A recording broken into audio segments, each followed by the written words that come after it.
Okay,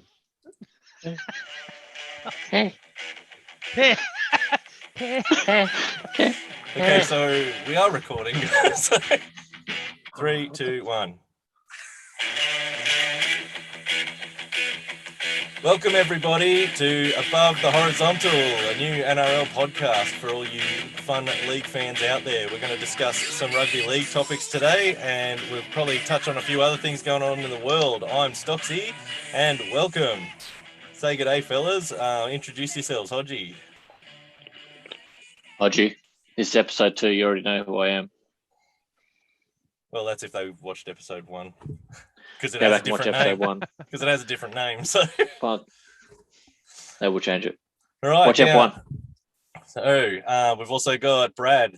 How are you? Hey, mate. What's happening? Tell us a bit about yourself, Brad. 37, nearly single. Don't want your Brisbane. Twitter profile or your fucking Tinder profile, mate. Just... Cowboys fan. Here we come. And, yeah. Mate, It stings my piss so bad that your mic sounds so good. I hate it. I hate it a lot. All right. Well, yeah, thanks very much, Brad. And we've got Dave. So, Dave, tell us a bit about yourself. Hey, and it's Dave's birthday. Happy birthday, Dave. Yeah, boy. And just as a quick caveat, Dave has been pissing it up all day. So yeah, I'm gonna talk. I'm not gonna talk shit. I'm gonna talk sensible. Change your background, seriously. What is it? Oh, it's me. Hey. Nah. But for real, I'm ready. I'm ready to talk serious. I just need my pizza to rock up. I fucking ordered it an hour ago, but I'm good. All right. Well, we'll be prepared to cover for you Okay. just in case you need to run off or get a pizza or vomit and die. All right. There we go. I got San Fran. That's San Fran. Great. Oh. And all right. So let's kick off. We've got a few topics to discuss in the rugby league world. So first and foremost, I think what we can go with is from the Rabbitohs and Tigers game. What a cracker that turned out to be, and it almost came down to a really weird situation with Luke Brooks playing on and running the length of the field. And imagine if that had been a try. I'm actually happy that they did that and they didn't. I think it was probably good reffing. Good reffing. Yeah. But the big story out of that game, unless anyone wants to have a quick word about that before I switch over Latrell Mitchell. Yeah, Latrell Mitchell. He's found himself in a bit of hot water. So, Lammy, I know you've got a bit to talk about on that. Oh, look, I don't think there was much in it. The kick on Garner was pretty passive, but the rest of the careless high tackle or dangerous high tackle they graded it, I think it was 3 to 4 weeks. 3 to 4 years. I think it's a bit excessive. No. I don't think it's like Dally M now as well. So yeah, he's that game alone. There were 4 or 5 grub acts. Yeah, they stack up by him. Yeah, and they by him alone though. They outweigh his brilliance because that kick in the corner when he ran the touchline was like no one else can do that. Oh man. Oh. What did you do? You turned your screen off. Okay, cool. Sorry. Yeah, so that's probably sounds about right to me. 3 or 4 weeks, maybe 2 or 3 if he's. Do you think 3 or 4? I think it's hectic. Wait. Are you talking about? Sorry. I didn't see the game. Are you talking about the kick out? Or are you talking about the elbow that Latrell did? No, because I think it was a accumulation of all of it. Yeah, so it's like it's 3 separate incidences apparently. I didn't see what the third one was. I knew about the elbow and the Oh, we've got a tough guy here.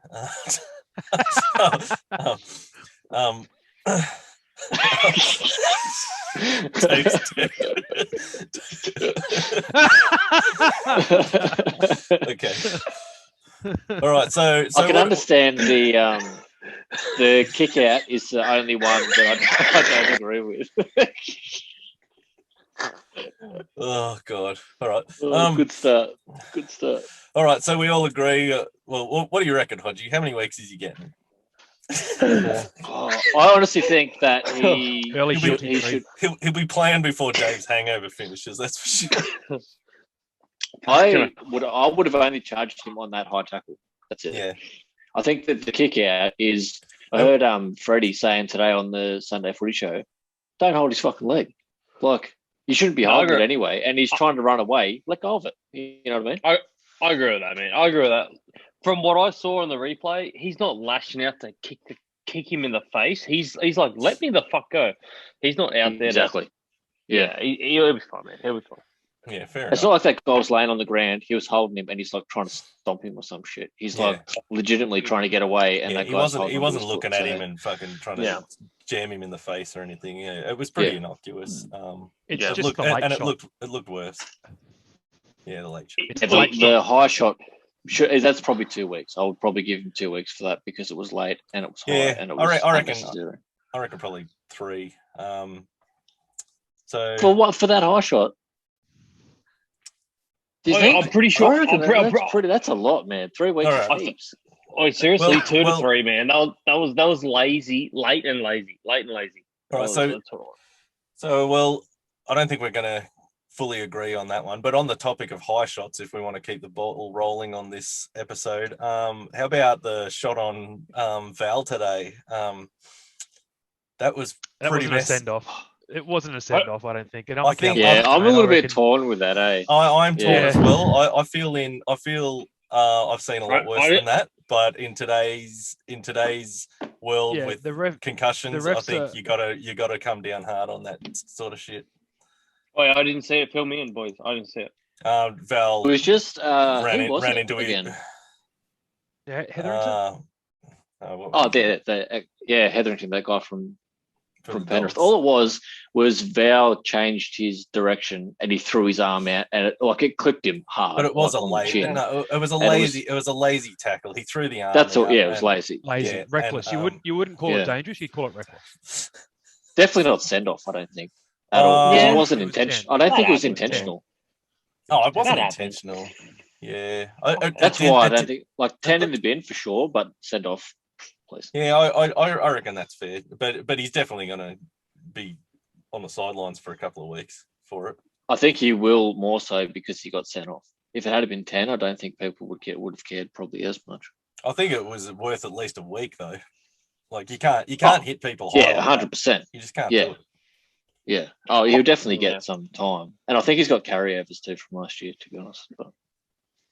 yeah, so the Dogs will probably struggle a bit without him. Oh, mate, they might not win a game this year. They were complete dog shit. Have they scored a point this year? Last week. They played good against Melbourne, didn't they? I think they stayed with them for a little while. They did to Melbourne what the Broncos did to Penrith the other night. Is they showed up. Yeah. They pretty much ass fucked them because they were a beneath team and they just dominated them and they got unlucky. That's what happened. Well, having said that, the final score was 52-18 at the end of the day. But I think, I thought we were talking about Penrith, Brisbane. No, yeah, let's move on to Broncos and Penny. What a game that turned out to be. Well, I said on the episode last week as a Broncos supporter that I was expecting a 70-0 score line. But as a new potty guest, can I just say a couple of words, please? Yeah. Okay. The floor is yours. I think going into that game, we were looking to be first half no worse than losing by 20 points. If we would have gone in and got, boys, this is what I've said all year. Effort, no mistakes. Effort. Spirit. Honestly, no joke. As for team versus team, Brisbane gave it to Penrith, but what showed in the second half was honestly Nathan Cleary, man. Nathan Cleary's class and Jerome Luai's class, man. That's what Brisbane don't have. Tom Dearden and they fucking don't have those halves that can just take control of the game and win it off their own boot, which is what they did. But Brisbane's forwards, Sirius's forwards with Lodge, Payne Haas, they went toe to toe with Penrith, man. But the difference is, man, Nathan Cleary was just he was that next level in that last 40 minutes, man. He was that next level. I just got two things on that game as well as Hodgie and I went to it, is looking down on the game from Suncorp, you get a really good view of the field, don't you reckon, Hodgie? And the overall game. The Broncos' defense up until about the 75th minute, because I was laughing at Broncos fans walking out. at the 75th minute were still How rushing up classy. the How defence. So I don't think Brisbane was smashing Penrith. I think Brisbane was choking Penrith, and the defence man all night, 75 minutes. You know, you talk about what Kevy was saying in the sheds, Dave. I think this game has shown.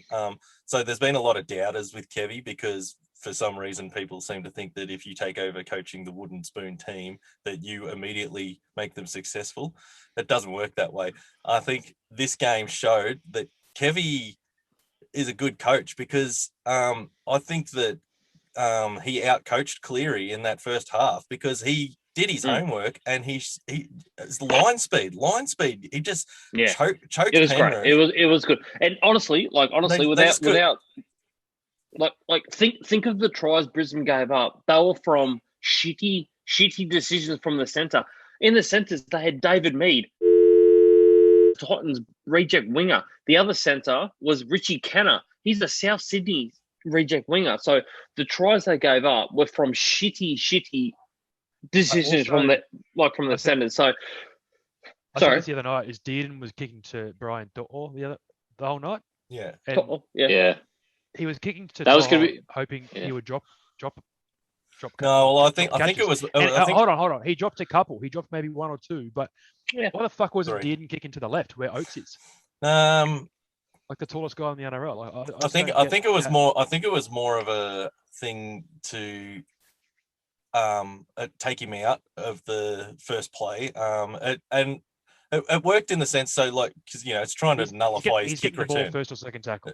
Yeah, but the thing is that that tactic would normally work against your ordinary winger, where they would take the high ball and then it's diffused that first hit up. But he was backing it up. He was coming back in for the third hit up. He made 37 hit ups. Like that's insane. Oh, his post-contact meters in itself were ridiculous. But this is what I'm saying. Like I think it was a good tactic that the Broncos had, but he found a way around it, and then they just didn't change it up. Unfortunately, like they needed. That was the problem. Is when they should have been able to figure out much earlier in the game that this tactic isn't working that well, and let's try and do something different. Whether that be kick in between the fullback and winger, kick to the other side where that Staines dropped the ball a bunch of times. Like he had a lot of errors in his game, and when he was frazzled, they didn't even kick to him. Cool, it was odd game plan. Alrighty. Well, is there any other topics in the comp that you want to sort of touch on this week? There's been 2-point field goals. Oh. Yeah. No. Seriously, 2-point field goals. Keep them or leave them? What do you reckon? Keep them, 100%. Keep them, mate. I reckon they are I reckon they're best because one, they're not that easy. You still have to slot it from outside 40, and it completely changes the game. 100%. I say bin them until my team learns to do them, and then because so far we've seen 3 in the entire season, and 2 of them have been against the freaking Broncos, and so not a fan. And when you look at the first one was kicked this weekend, wasn't it? No, it was last week. Reynolds kicked one against the Broncos last week. Right. Yeah. So he's did you guys catch Dragons v Warriors and how classy RTS was? Meg, how did that go? Warriors got up. Yeah. Oh, they did too. Yeah, they would at Cogra. Yeah, they were down with about 10 minutes to go too. Is that Cogra? And I think RTS scored the winning try. It was Cogra, everyone like seriously, does it feel like in the last week everyone was like, oh my god, Dragons top four. And then the Warriors come out of Gosford or whatever the fuck and they just beat them. It's like, fuck off. Dragons were 4-1, but yeah, but then they got pumped by the Warriors. It's like, fuck off. You know, the Warriors haven't been too bad. I think they've only lost 3 games. 2 games so far this year. This is where the NRL is so fucked. The Warriors pumped. I can't remember someone, but then it comes today. Didn't Manly? No, so that's right. The Titans pumped the Warriors, but today Manly or yesterday Manly 36-0. Titans. Like, what the fuck? Yeah, crazy. But even I think even the Tigers last week, the Rabbitohs. Yeah. Like I didn't see that coming at all. After what they dished up against us. It's weird because they were just saying like a week or two ago that there's such a gap between like the top 4 to top 6 and everyone else. But now, for whatever reason, I don't know whether those teams took it to heart or whatever, but the last 2 weeks have been way more unpredictable. Yeah. Did anyone catch Ricky Stewart's comments after the Canberra loss? I did Oh, not. I didn't. Oh, he said that it was embarrassing. I'm pretty sure. I think He said there were players leaning on others, and that a few of them are just there to be NRL players, and that's all they are. Ooh, True. I mean, it's probably not far from the truth. That's some real conversation. They weren't overly shocking, they weren't overly shocking, but you had to expect Parramatta to come out with more effort than they dished up against. Did they play last week and lost against? Dragons, wasn't it? Parrot. Yeah, Dragons. Yeah. Dragons. Yeah, I'm pretty. No, that was the upset. The Dragons fucking smoked Para, and so Para come out and what they put on Raiders like 35-10 or something. 35, 10. But it was. I think it was pretty close at half time, and then the Raiders would just piss in the second half. I mean, I've just noticed that Hodgie's got I've just noticed Hodgie's got a fake background of someone else's bookshelf. Like I've just noticed because I was thinking, geez, Hodgie's got some books You've also now, got a few jerseys there from a fake football team. Oh, all right. Well, that's it from Brad. I got 5 books, mate. Yeah, thanks, everyone. Thanks, Brad. Good night. Yeah. All right. You just broadsided me there. Well played. Anyway, some other things. Tommy Turbo. Turbo. Didn't he carve up? Turbo. Manly. He's ridiculous, man. He's ridiculous. Crazy how much one person can make such a difference to a team. Like they haven't. I mean, I think they won last week. I'm pretty sure by a point. Yeah. Against the Warriors, but they just look 36-0. He just adds something to him. He adds more than something. Yeah, it'll be a shame when he gets out of bed and breaks his ankle tomorrow morning or something like that. But I mean, what an absolute legend of a player. Like, I shudder to think of how good he could be if he could stay on the field. Yeah, I put him above Tedesco. Yeah, he was under a lot of pressure too. That's what everyone. That's what I was looking at predicted New South Wales teams, and if Turbo stays fit, he's better. 1 to 5 are all fullbacks. He's a better fullback than Tedesco. I actually tend to agree a little bit. Like I get like Teddy's. I think but... No. Turbo makes Manly look amazing. He makes Manly look amazing, but when he plays Origin, honestly, where do they put him in Origin? They put him in the center or wing. They put him on the wing. Fucking. I know that. I know, but he carves on the wing for Origin and he kills it at Manly at fullback. If he's that fucking good, put him at fullback for New South Wales or put him at 14.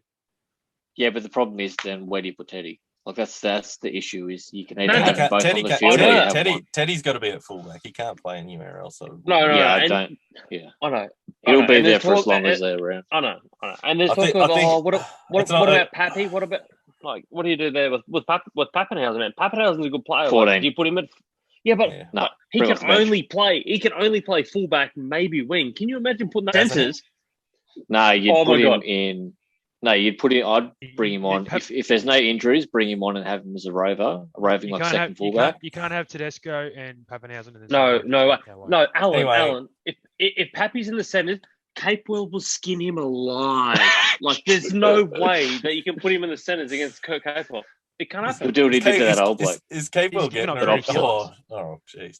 Is Capewell getting a run this year, or because anyway? How about we put a pause on the Origin chat and wait until it's actually on the horizon? We'll stick with round 6 for now. Hodgie, you and I both tipped the Sharks last week, and I quote, I said, Knights are the team that always fuck your tips. And lo and behold, they've done it again. They've pulled out a victory with Mitchell Pearce getting pretty excited in the box that I thought I should hide my dog. I don't know. I don't understand why they're so inconsistent. It drives me nuts because on paper, they've got a pretty good team. But for whatever reason, they cannot string together consistent games. It drives me nuts, man. Yeah, so you're talking about Newcastle? Guns.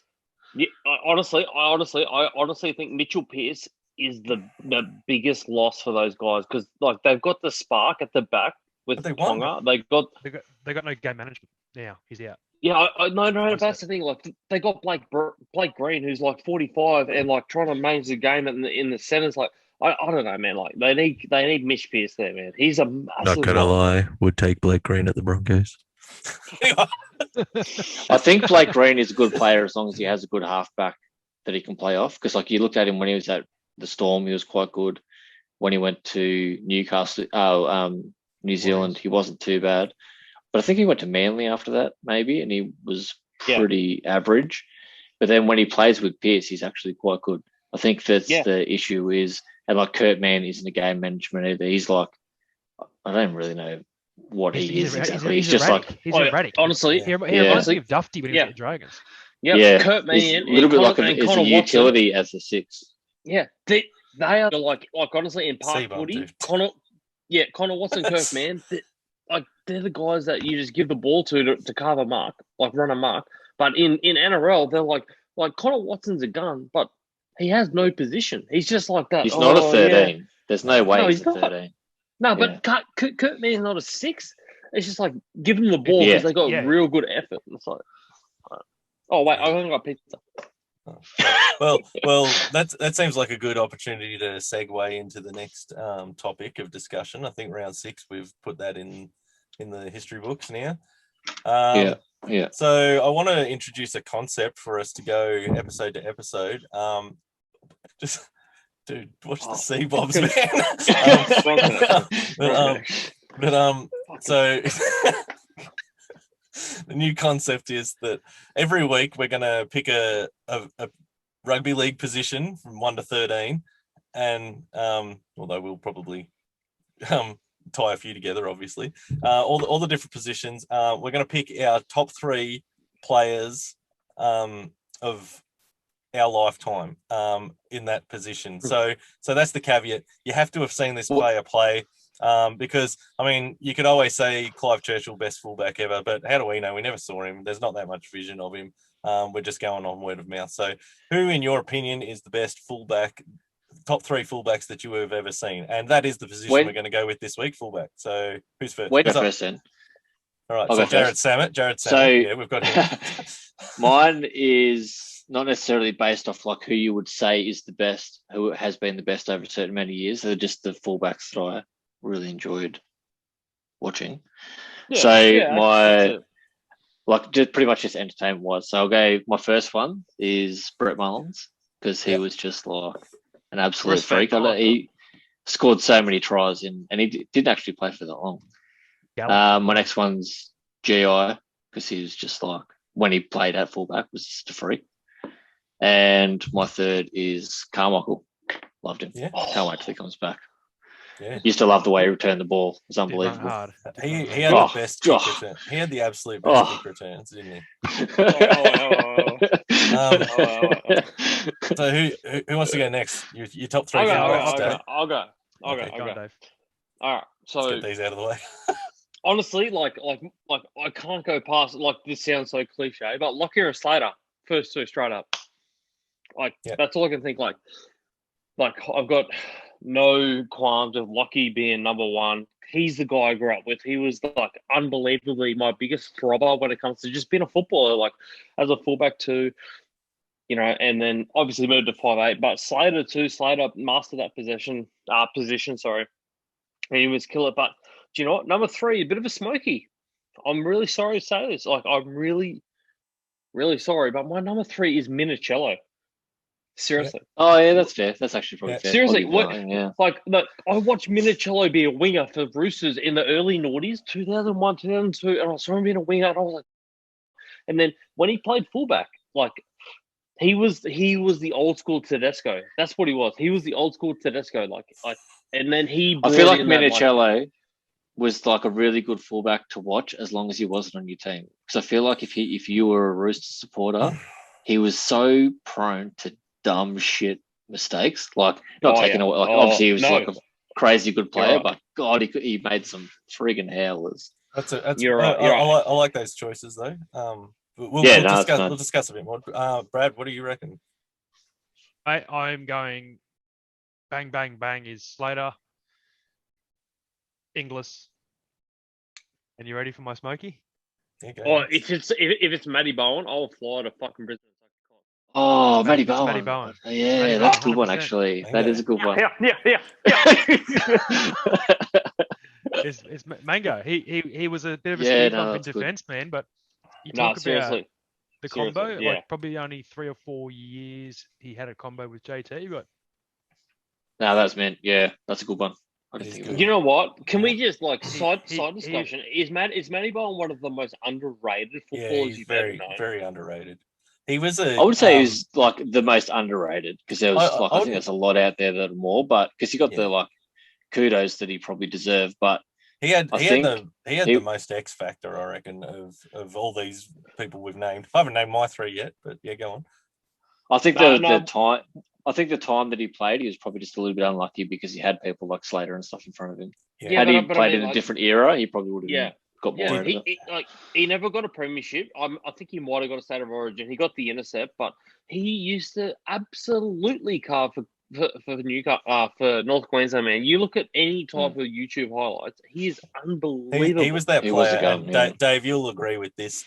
He was that player. You know, every season, it's always a Broncos Cowboys game early on in the season, often round one, and they would always the 2 teams that I fear a scrum play from in that era was Storm and the Cowboys, because the Cowboys would always put a scrum play and Bowen would just carve straight through any defense, and it would just every time they set up a scrum, like in our defensive 50, I was thinking, oh god, we're in trouble here. Anyway, Stocksy, are we getting to your 3 next week, or is that it? Or no, well, I'll go now. It's going to be a bit of an anticlimax here because all 3 of my players have already been mentioned. I think, hands down, Billy Slater is the best fullback of all time. And people who are old enough to have lived through the previous eras say that as well. But no, he did exactly what you said. He mastered that position. Number 2 for me was also Lockyer. He did so much with that. Won a golden boot at fullback. That's a high gig. But number 3, also Brett Mullins. Did Lockyer win Dally M at fullback or halfback? He didn't win the Dally M, no. You shut your mouth. Because why would you want an award that's decided by a newspaper anyway? So number 3 for me was Brett Mullins. The guy, probably one of the most underrated fullbacks of our lifetimes, Brett Mullins. It is criminal that he didn't play more Origin because he was built for that game. You remember that game? I think it was in 93, 94 against the Knights, where he got like 4 length of the field tries or something like that. It's just insane. That one watched that replay the other day. That one he scored against the Broncos is the best try I have ever seen, where he gets it from dummy half, kicks it over the top, kicks it on the half volley, and then grabs it underneath the posts. That is the greatest try of all time. So Brett Mullins, congratulations, you're in Stocksy's top 3. You know what I heard about him? Stories, thrills. Obviously, he was a huge pisshead, but he used to smoke darts at like half time. He'd be like punching the Winnie Blues at half time. Yeah, massive, bro, massively. Him and Jason. But also, I think he had a fairly short career because I don't think he had great relationships with. Well, there was the controversial moment for him was when he had that little dust up with his teammate. Who was that? Mark McClendon. The head guy. Mark McClendon. Yeah. And he yelled at him. Yeah, he shoved him as well. Remember, he actually gave him a bit of chest action, and the club sort of dusted him after that. Is my belief. And then McClendon went to rugby anyway. So I go for Billy, and I go for Tim Burkett, and I go for Tim Brasher was nearly in one actually. Well, on that, the unluckies, the people who I had unlucky to miss out. The number 4 on my list would have been Minicello. He was a guy who every time he got the ball playing against my team, I was scared. Particularly when he was the origin fullback, that was almost every touch he was creating something. And Carmichael as well, of course. He was my number 5. Hey, Hunt. Are we doing every position or just the 179? No, we're just on fullback. No, we'll do every position, but only fullback tonight. Not tonight. Yep. Yeah, one every show. Yeah. So I think it's safe to say we had 3 of us naming Billy Slater in our top 3. Oh, I didn't know I had that. Where do you put Billy Slater Is that overall? it? All right, cheers, man. Cheers. See you, As bro. in, like, What number? best of all time top shit. All right, boys, I got pizza coming. I'll give you a hint, Hodgie. I don't really know. It would definitely be somewhere in the top 2. I just can't decide whether or not it would be either him or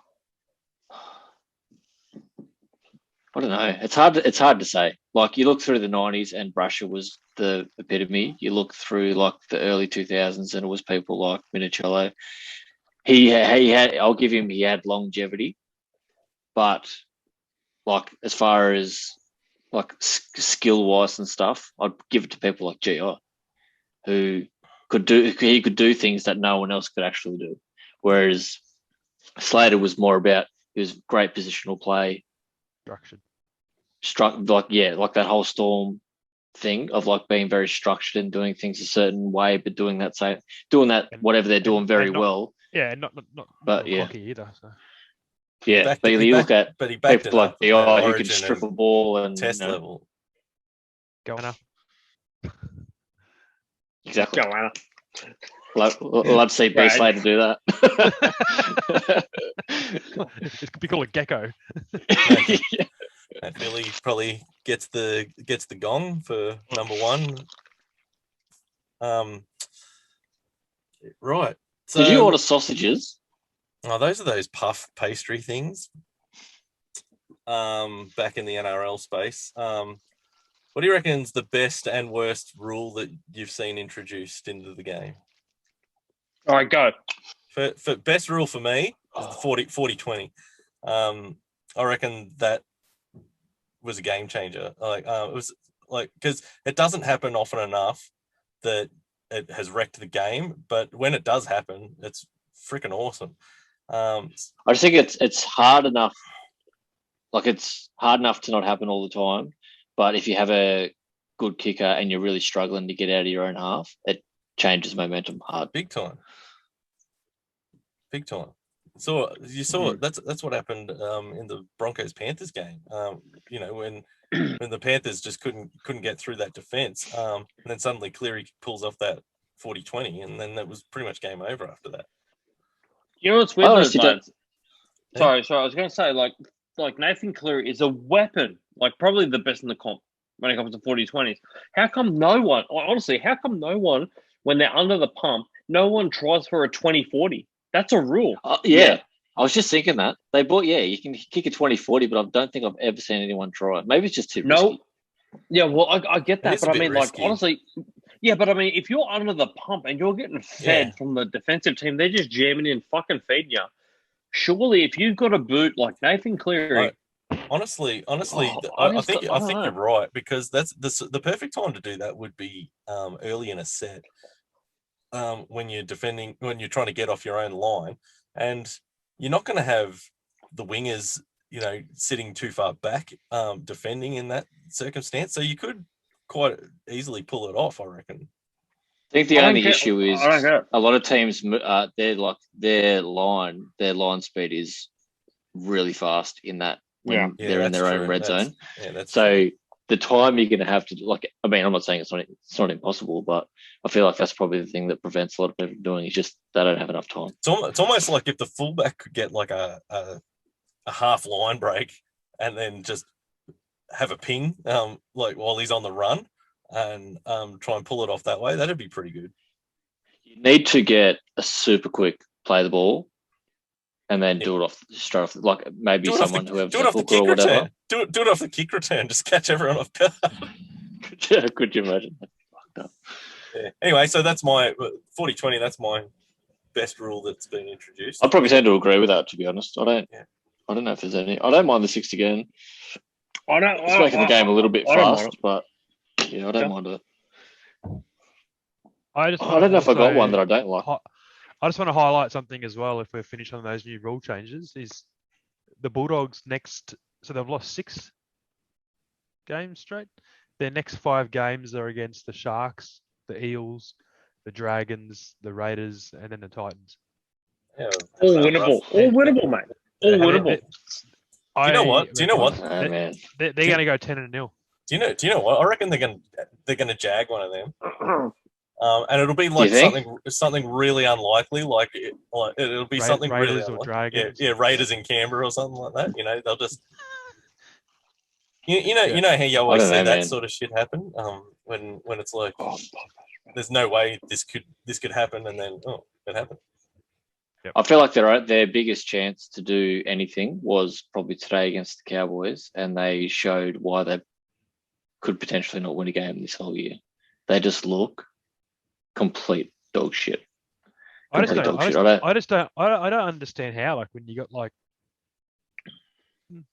a decent forward play. Like Josh Jackson didn't play today.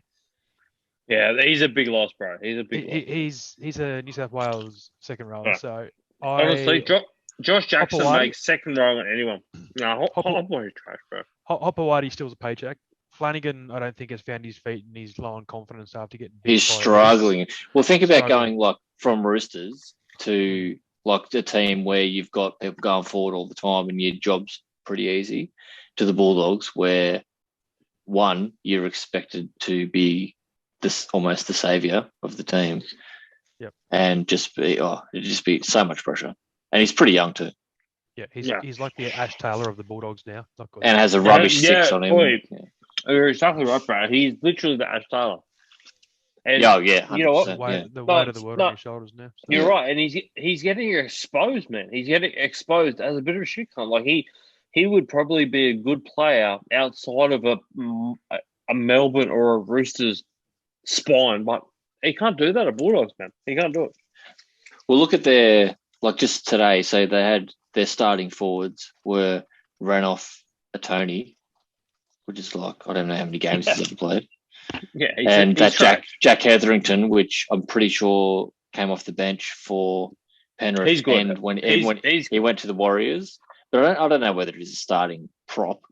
And then you got Sione Katoa, who's their number 9, who's just a complete loser. So and then Dylan Napa gets moved to the bench. Sione Katoa doesn't play for him. He does. Dylan Napa. Yeah. No. It's Katoa's. It's Tupu Lotu Katoa. No, it's not Sione. Okay, so Sione Katoa. Let's get this straight. Sione Katoa plays for the Sharks still, and the other Katoa plays for the Bulldogs. Tui Pulotu. Are you sure? No. We're spending too long on this, bro. Just apologise. Anyway. Take the L. Take the L. Take the L, boys. I'm correct. Anyway, their 9 is rubbish. So he's got, and even the 6, I don't even like, is some young bloke. They got the same name. Two dudes, I think, with the same name. Yeah, they got the same name. Lachlan Lewis has done next to nothing as well since he's been at the Bulldogs. Mm-hmm. And I mean, Nick Kotrick's going to be spewing. Like, he's on big money. But mate.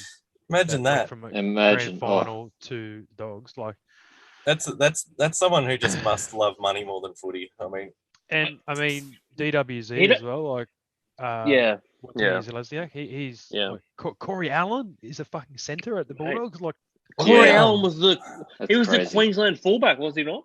How long do we give Trent Barrett before we just say maybe he's just a shit coach?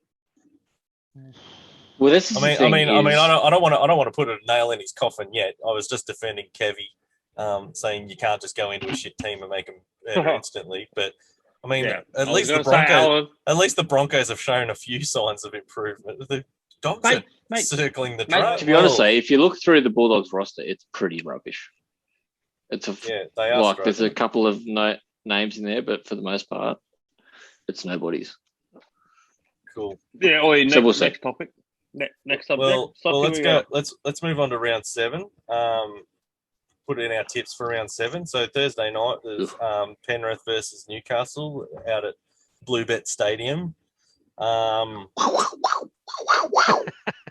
Well, if a team like the Broncos can give him a dust up, at least we got out of our system. We'll be sweet. I'm tipping Penrith. So I'm going Penrith. Yeah, same. all right, next Dave? game is Wait. Penrith is 13 points. Gold Coast versus Souths at Seabus Super Stadium. Gold Coast. I'm going Gold Coast. Latrell's out. Seriously, Gold Coast. did you watch South against Manly? They were Gold Coast. Titans. South didn't play Manly, mate. Get your trash. Yeah. And Titans like that coach that They're gonna Brennan. wanna- He's a fucking. they're He's a gonna wanna psycho. bounce. He's gonna amp him up, and it's at Seabus and the You know Gold what? Coast. I think Latrell, I'm going to go with you. No Latrell. It's Yeah.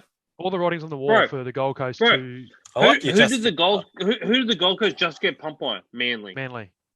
Yeah. Yeah, but like, honestly, The Bunnies only just beat the Tigers on the belt. With So it's not like they're hardly flying. so I like your justification, but I'm gonna. Yeah, Who- I who think was I'm more- going to go with it. I'm going Titans too. I'm gonna be a you coward reckon? and go to the Souths. yeah, I'm going going to be a Titans. coward and go draw. Right, we got Eels Broncos at TIO Stadium on Friday night. Broncos. Broncos. 40 plus. I'm 40 plus. we're going Broncos. Broncos are gonna. I'm going to go Para. Eels. I feel like the Broncos showed Going signs Eels? of being much better. I just don't know whether they can do it 2 weeks in a row. Where are they playing, Stocksy? Are they playing at That's Parramatta? at TIO Stadium. That's Darwin. that's Darwin. Yeah. Darwin. Hey, Is it actually true? Yeah. So The Parramatta have that NT thing on their jerseys. Yeah. yeah, the Oh, Heat. yeah. Oh, that's right. Yeah. I reckon the Heat's going to suit the Broncos better. Greasy ball's not going to be Broncos good for won Blake. Greasy ball's not going to be good for Blake Ferguson. God, hasn't he been yeah. lost in diamonds lately? Jesus. Yeah, well, because Isako has great hands, so he'll be fine. Hey, well, he had a close to man of the match performance on Thursday night. So Yeah, fucking oath he did. He's a gun. He's a fucking gun. He was returning the kicks, and most of his returns were Carmichael-like. Just feel it. That's what I was that going to way. say. Yeah, that's one thing I will give him is his Well, kick you know- returns are mint. you know who's back at the club. Is he playing? No, Is he no. playing this week? Nah, he What's can't. He the can't. name? He's He on can't a play train. round He's 11. on a Train and he's play, on- bro. Yeah, he's Train on and a play. train to play contract, so he can train with them starting Monday, but he can't play till Yeah. round 11. Round 11. At which point he will be captain, coach, premier of Queensland. I'm Keen. Keen for him to come coach. back. CEO, everything. I hope he. I What hope position do you cars, think he though. plays? He wants to play 6. He'll be Say the- Croft is he'll- gone. Well, No, we'll see what happens. 14. Croft and 14, Milford 14, will be gone. Anyway, next game: Sharks versus Bulldogs at Netstrata Jubilee Stadium. Why are they playing That's at Go gonna- the? Sharks just because. Why are they playing at Cogra? Is No, Sharks it's not ground Cogra, getting is it? revamped? I think. Cogra's Netstrata different to Jubilee. No, that's Cogra. Yeah, it's at Cogra. Yeah. No, Sharks, Dogs. Got to go Sharks, don't you? Sharks, 100%. Sharks. I can't. Yeah. I won't pick the Dogs at all this year. I think. No, even with Lachlan Lewis back, that game just reeks of. Nah. That game just reeks of Ass Sharks. kicking. Yeah. 15, Yeah. 20 yeah. plus. Yeah. Blood Yeah. in the water. Jaws. Chomp chomp. Yeah. Although yeah, since chomp- 19, chomping. although you since kicked my dog. 1998, head to head, the Bulldogs have won 18 times. The Sharks have only won Wait. 14. Oi, stat? That's Really? a stat. And the last That's two, pretty interesting, actually, given the Brad. Sharks last few years. Brad, The you've last- done some homework. the last two games between the Dogs and Sharks. Have you got Dave hey, Middleton's Facebook page up on the other screen? or Yeah. something? Yeah. Fuck off, bro. Beep, bop, bop, bop, bop. The last two times these teams played, there were 2 points in. Really? Oh, You know, God, Bradley. Even last year. Beep, bop, bop, bop, bop. That's surprising. 2020, yeah. I can't imagine it'll be like. I love can't see it happening any Last year other they way played than Melbourne and the Sharks. Sharks only won by 2 points, and then Maybe this before is- that, Really? they played in Maybe this is the 2019, game. Maybe the so. Bulldogs won by 2. Maybe this is the game that I've predicted that that the Dogs Jag won. So They're paying $5. having Get on having said that, I'm tipping the Sharks. Oh, that's good value, bro. That's them. Yeah, I'm good tipping the value. Sharks. You know what? You know what I think is good value is the Cowboys paying $4 against the Raiders, and they're playing in Townsville. Yeah. I think it's a decent bet. They looked alright too. Cowboys aren't. I've been watching enough of the Cowboys aren't completely shit. They're not at Broncos level yet. No, I think if we play the Broncos tomorrow, or this weekend rather, after each team had 7 days off, the Broncos will put 20 on us because, and I base it purely on the defense the Broncos showed the other night and their determination. And if they can back that up. What I saw of the Cowboys, I think that's the only question is whether or not they still can leak back it up. points.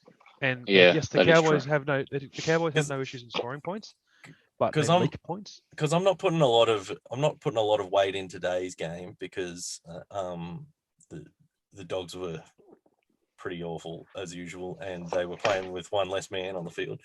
But they got a big monkey. The Dogs still put 3 tries on them. They got a big monkey off their back winning at Leichhardt last week, I reckon. That's a tough game. Yeah, that's a big tough game, bro. Yeah. So I don't know. I reckon the Cowboys are a shot there. Yeah, it's just 2 in a row. Yeah, broke his other wrist as well. Do you guys hear that? Yeah, how rough is that? That is rough. How did he do it? Did they say? I don't know. As long as he's back for the Maroons, I'm happy. That's been binned, mate. It's been binned. We'll cover that closer to Origin, but yeah. I'm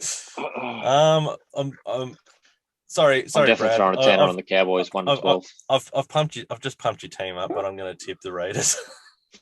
Such a coward with my tips. Oh, good man. I'm going Cowboys 1-12. I'm just doing what the chicken. I got my wife in. She has an office tipping competition, and she just tips whoever's highest on the ladder. So. Mate, the Raiders are going to do to the Cowboys what the Titans are going to do to the Rabbitohs. Fuck off, dog. Titans and Raiders both came off big losses. What I would consider big. Both Titans and Raiders have psycho coaches, and the Raiders are going to come out in Townsville and put, I wouldn't say 30 points on us, but we're not going to score more than 1 try. Dude, I seriously think Cowboys. Oh my god, I got the hiccups. But I seriously think Cowboys. Just muted him. Let us know. Talk away, brother. Talk away. Sweet hiccups out. Okay, so Tigers and Manly. What do we reckon? Manly by a cricket score. I reckon Manly. I've seen Manly, I guess. Even at Bankwest, it doesn't matter if it's at Bankwest or it's in fucking Antarctica. Like the Tigers, what they've been dishing up, and although the Tigers weren't too bad against the Bunnies. I think I'll go Manly. But everyone keeps saying this, like this team wasn't that bad against this team, but were the Bunnies that good, really? No, that's true. But I got to say, if Tommy can reproduce what he did this weekend, it's gonna. Yeah, go Manly off the back, Tommy. It's gonna be pretty messy. It's at Bankwest, so I don't think that gives the Tigers a massive advantage. None. I don't think they've got a home ground where they do get an advantage. Except for the fact that Manly fans don't cross the bridge. They cross the bridge. So yeah. Anyway, next game is Roosters versus Dragons at the SCG. Hey, how much pressure do you think has been? Des, how much pressure do you reckon has been lifted from him after 2 wins? Oh mate, he's bulk. I think he was borderline going to lose his job if that didn't improve. He gave Tommy his turtle back after the game. I think he was in trouble. He was going to be in trouble, I think. Also, just remind me after this week's draw tips, I want to talk about coaches under pressure at the moment. Do you know what's under pressure? My eardrums every time Dave hiccups. Sorry, boys. I'm sorry. Can I just mute you again until you sort it out? I'm just going to mute you again. There you go.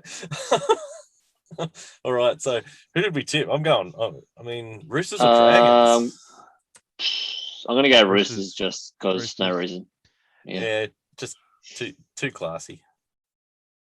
I think the Dragons lost a little bit today. And I mean their skills, not their fans. Oh, sorry, fans. Losers. I'm a Broncos fan. I can't talk. Storms Warriors. Last game, Storm Warriors at Amy Park.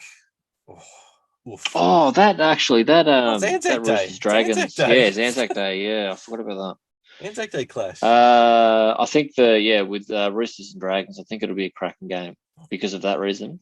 I don't have the stats. I don't have the last two times Melbourne and Warriors played, the Storm won by 44 points the first time, or last year, and then 19 they won by 22 points. We need the sound effect. We need the sound effects to be added in. we need to make that a thing. Great stat again. Here's another one, and I've not researched it at all. 82 points the Storm have put on the Warriors the last two times they've played. Awesome. You have to go Storm. You have to.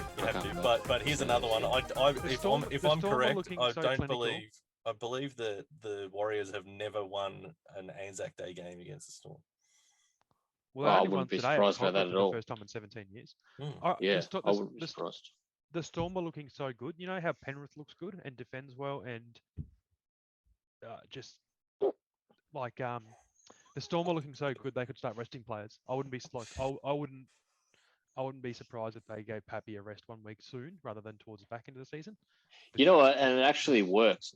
Like Trent Robertson did it with the Roosters. I think not last year, but the year before. Yeah. And it worked really well. Yeah. I think you'll see it happening more often than not. Yeah. I think it's a good tactic, especially with these games where he doesn't have to play coming into Origin. It's a good idea. Another interesting thing I saw the other day was that Bulldogs, but he plays for the Sharks now. Aiden Tolman's almost played 300 games and he's been charged once by the MRC. There you go. He's only played 300 games. 287 or 288 games. Holy shit. He's been a bit of a grey man through that, hasn't he? Yeah, Melbourne, Bulldogs and Cronulla, I think. It's a bit like Is John he Cronulla Morris. now? Yeah, he's a Cronulla. It's a bit like John Morris, where he's just sort of nuts. He's at Cronulla with Dugan and the boys. Woods. Sipping cruises on a roof. All right, so 3 coaches under pressure right now. Go. Barrett. Those were breezes, by the way. Not cruises. Everyone in Canberra will be pretty upset if you get that. Three coaches under pressure. Barrett, Walters, and Maguire. I don't think Walters and Barrett are under pressure because they're in their first season. You got to give them a bit of leeway, unless you get some real Seabold action happening. Sorry, I meant Robinson, Bellamy, and Cleary. No, but I mean, who's legit under the pump? Josh Hannay. He'll be gone by the end of the year. Oh, good prediction. Check it, sport. Bet for their odds. I don't know if there's any. I don't know if there's any coaches that really are. You look at the bottom. Madge is probably the only one that's been around for a bit, where his team's not performing. But you look at the others. Who's the Cowboys coach at the moment? Todd Payton. He's only in his second year. He's first year. He hasn't even first year. Yeah, he coached 8 games last year at the Dave, you're Warriors. on mute, just so you know. So you look at the Knights. Their coach has only been around 2 years. Sharks, obviously, what's happening with them? Des at Manly, they're probably going to improve. So I don't think he's going to be under any pressure. Cowboys, Payton's only been there a year. Broncos, Kevy's only just got in there under zero pressure pretty much at all. Madge, you'd probably expect a bit more from. And then you got Barrett, who's only been around. So out of the bottom 6 teams, I think the only real one you really probably got to start questioning is Madge, and no one's talking about it. So maybe he's probably contracted for a little while, and it doesn't seem like he's under any pressure, even though they're doing complete shit. Well, and do you know the thing as well? It's a good topic, Brad. But the problem is, I think once a coach gets sacked in a season, it sort of eases the pressure off all the others as well. You find that? And John Morris has just been given the arse, so I feel like everyone else is sort of like, okay, well, we don't want to be the other club that sacks a coach, and it also makes all the other coaches take a moment and go, oh crap, I could be next year. So I think if the Tigers don't improve within like 3 or 4 rounds, then Madge will probably be under a little bit of might be in a bit of strife. But then again, what are they going to do? Who are they going to replace him with? I don't think there's many. Like Flanagan is the only coach I can really think of that's like sort of sitting in the wings waiting for a spot. That's annoying me now. Sorry, man. Sorry, bro. It sounds like he's sitting on a dog or something like that. Yeah. Oh, I'm sorry, boys. I'm sorry, man. Well, man. I think that might be a good point to wrap things up for the week. It's good to get It's about an hour. Rest of the a bit over an hour now, I think. It's good to get some new faces into the crew. Well, a new face and then hey Dave.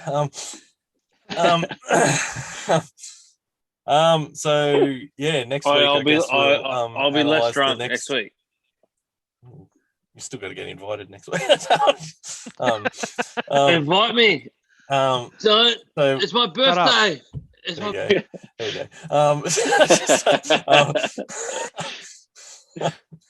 So yeah, thanks for joining us. And yeah, we look forward to talking to you again next week. We'll wrap up round 8, do our tips for round 9. We'll move on to the next position. What do you want to do? Just go straight through and do wingers or something else? Yeah, I think so. Although 1, 2, 3, 4, 5 all out. Yeah. Okay, so top 3 wingers next week, and we'll see what else has happened in the week of league. Maybe we can talk a bit more about Anthony Milford. We spent about an hour on him last week. Oh yeah, I actually need to watch some highlights from his game with whoever he's playing for. South Logan. South Logan, South Logan. Yeah, I heard it was shit. Someone was saying it was shit. Yeah, I said. Yeah. All right. Well, thanks very much, guys. All right, boys. It's been a pretty good one, I reckon, for the most part. And yeah, we'll catch us all next week on Above the Horizontal. All right, see you, boys.